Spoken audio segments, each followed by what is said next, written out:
yer haydashga tayyorgarlik. Ertaga keladi xudo xolasa, biz ungacha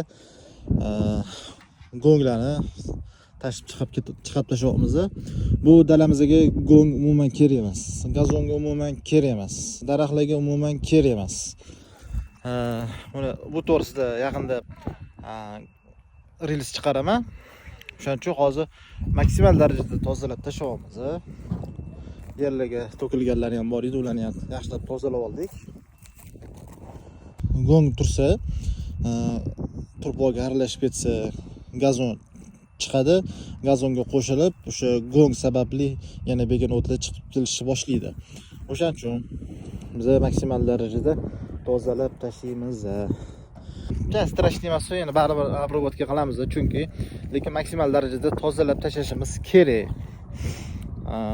Hozir o'sha tayyor.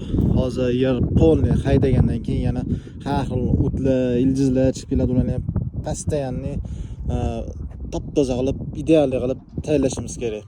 Ana o'shandan keyin yerni tekislab, musorlarni yana bitta tozalab, transheyalar qazib, fontanli sistemalar qurishimiz kerak. Uning uchun bizga plastmas turbalar, fontanlar, mayda-chuydalar kerak. Uni o'zini mutaxassislari bor, qiladigan. Lekin o'zimiz ham mutaxassismiz. Necha yildan beri shu sohada bo'lganimiz uchun bemalol montaj poливной sistemani o'zimiz yasab tashlaymiz. Daraxtlarni ham o'zimiz ekamiz, o'zimiz qaychiligimizni mana shu narsalarga ham o'zimiz qilamiz.